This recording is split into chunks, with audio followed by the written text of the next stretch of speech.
Imagine that you're in a meeting attended by your colleagues, stakeholders, associates, and employees when another individual berates you personally because they disagree with you ideologically.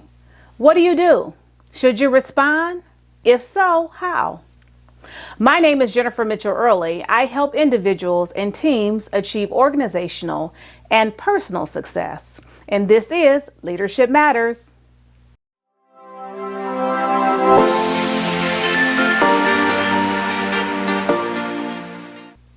Today, I want to talk to you about having self-control and self-discipline in the face of sarcasm, microaggressions, incivility, jokes, backhanded compliments, and blatant disrespect. If you've been watching my channel, then you know that I have a background not only as a 20-plus year learning and development professional, but also as a former elected official, having served in 2 municipalities for more than 15 years. That experience alone qualifies me to talk about the aggression, microaggression, incivility, and blatant disrespect that I was subjected to as an African American woman in a leadership position as an elected official. I served as council president for 5 of those years. I've been lied on, lied to, being compared to Idi Amin, the murderous Ugandan dictator known as the Butcher of Uganda, as he was responsible for the murder of hundreds of thousands of his own people. I've had the police report of a domestic violence assault against me by my ex-husband that transpired years earlier, disseminated through the municipality in a newsletter with a cartoon caricature of me and the headline, "Men Protect Your Loins." I could go on, but I think you get the picture. We've all been there. We've all been in a situation at one time or another, personally or professionally, or both, when we've been taken aback by the inexcusably rude behavior of another. And if you've not experienced this firsthand, all you have to do is to turn on the TV. There have been countless examples of this all over the nation, at local school board meetings, in Senate committee meetings, on the news by anchors and guests, in the grocery store, at restaurants, literally everywhere. But before we get into how to remain self-controlled and disciplined in the face of this behavior, please hit the like and subscribe buttons, as well as the notification bell, so that you will be notified every time I upload new content. Okay, back to it. What is self-control and self-discipline?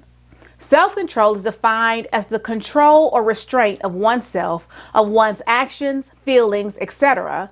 And self-discipline is defined as a discipline and training of oneself, usually for improvement. For example, acquiring the habit of promptness requires self-discipline. In a nutshell, self-control refers to the feelings, behaviors, and reactions that we have learned and that occur automatically when the suitable stimulus is presented. Self-discipline, on the other hand, focuses on the conscious decisions to do or not to do, say or not to say. It refers to the mind's ability to govern the body. Self-discipline is concerned with conscious judgments about conduct, whereas self-control is concerned with emotions and the things we do reflexively to defend our bodies and egos whenever they are under attack. So how do you stay self-controlled and exercise self-discipline when people may behave in ways that are overtly aggressive or rude, either in person, by text, or email? Keyboard warriors have also become problematic due to our culture's reliance on technology. People act aggressively electronically because the instigator does not have the constraints of the live interaction, and in some cases can hide behind anonymity. How do you stay self-controlled and exercise self-discipline? 1, remain calm and take a deep breath. Find a way to pause from assuming or reacting right away. If it's the first time and the incident is new, you could ask the person to repeat what they said or did. Responding with anger will only work against you. If you get angry about the comments, you risk being labeled as emotional, an adjective that is generally associated with women who cannot handle pressure. Is the label fair? Of course not. But becoming agitated will most likely accomplish one thing: make you feel temporarily relieved at the expense of undermining your reputation. Honor and process your feelings. 2, decide. Determine how much of an investment you want to make in addressing the situation. Don't feel pressured to respond to every incident. Rather, feel empowered to do so when you decide you should. Consider the importance of the issue and the relationship. If either or both are important to you, avoidance is the wrong approach. Express yourself in a way that honors your care for the other party and assert yourself in a way that acknowledges your concern about the issue. Consider your feelings. Allow yourself to feel what you feel, whether it's anger, disappointment, frustration, aggravation, confusion, embarrassment, exhaustion, or something else. Any emotion is legitimate and should factor into your decision about whether, how, and when to respond. With more active negative emotions such as anger, it's often best to address the incident later. If you're confused, an immediate response might be preferable. If you're simply exhausted from the weight of dealing with the affront, maybe it's best to let it go, meaning best for you, not for the perpetrator. Consider how you want to be perceived now and in the future. There are consequences to speaking up and to remaining silent. Only you can determine which holds more weight for you in any specific situation. 3, take control. You control what this incident will mean for your life and your work, what you will take from the interaction and what you will allow it to take from you. For me, as an elected official, this involved having the self-control and self-discipline to allow folks to speak their piece, but being very clear and firm about not allowing their rights to trample all over mine. 4, respond. If you feel compelled to respond, use the Biff method. Brief, use just a few words. Informative, say what you want to say in a neutral way.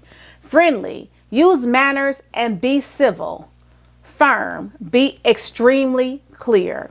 As a learning and development professional, I am big on setting expectations, formulating and communicating what is expected. It's imperative that while we set expectations for others, we also set expectations for ourselves. Expectations around what is acceptable and unacceptable treatment, despite environments and circumstances. Once defined, develop your own way that is congruent with your values, morals, and ethics to handle microaggressions, aggressions, disrespect, crudeness, rudeness, and other toxic situations. There is no standard one-size-fits-all. Customize your approach to your own situation.